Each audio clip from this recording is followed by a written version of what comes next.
નમસ્કાર દર્શક મિત્રો, ટીવી18 ન્યૂઝમાં આપનું સ્વાગત છે.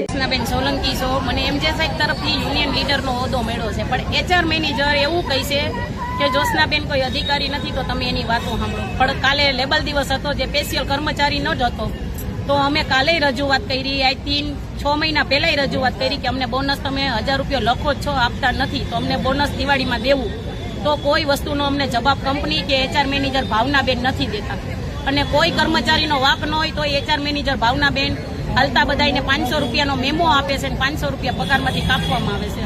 અમે 10,000માં કેટલીક વસ્તુ કાપી લેવી અમારે, તો અમારે કરવું શું? 1.5 વર્ષનું પીએફ નાખ્યું નથી, કટકે ને બટકે પીએફ કંપની નાખે છે, પણ સામેથી તો આવતું નથી, તો અમારે કઈ રીતના પીએફ લેવાનું? એટલે અમે તો અમારી માંગ પૂરી કરે, બાકી અમે કર્મચારી તો સિવિલની સેવા કરવા આવ્યા છીએ, તો સેવા તો કરવાના જ છીએ. નર્સિંગ સ્ટાફ છે એની 2 દિવસની નાઇટ હોય અને 2 દિવસની રજા હોય. અમારા કર્મચારી 8 દિવસની નાઇટ કરે છે અને 1 જ રજા મળે છે. તો અમારો મુદ્દો એ છે કે અમને 4 દિવસની આખા સિવિલમાં જે કોઈ વોર્ડમાં નાઇટ આવે ને એને 4 દિવસની આપે.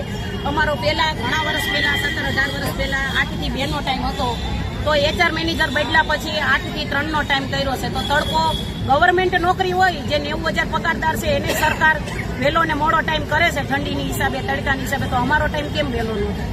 એટલે અમારા ટાઈમની અને અમારો પગાર ગરીબ માણસને લોનો લીધી હોય, કોઈને ગાડીના હપ્તા જતા, છોકરાની સ્કૂલની ફી જતી હોય, તો પગાર અમારો 1 થી 5માં કરી દેવો. ત્યારે પગાર 22 તારીખે થાય, 30 તારીખે થાય, 20 તારીખે થાય, 25 તારીખ, કોઈ તારીખ ફિક્સ નથી.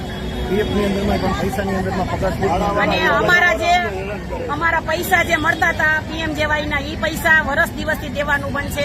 ભાવનાબેન એચઆર મેનેજર બદલા પછી અમારી ઘણી વસ્તુ બનશે. અમારા ઓપીડી વાળાને નાઇટ કરવાની ન આવે, તોય ઓપીડી વાળા સ્ટાફની પાસે નાઇટ કરાવે, ઓપીડી વાળા સ્ટાફ પાસે રિલીવરમાં નાઇટ કરાવે. જેને નાઇટ કરવાની જ નથી આવતી, જે વોર્ડમાં ફિક્સ હોય એને નાઇટ કરવાની હોય, એ છતાં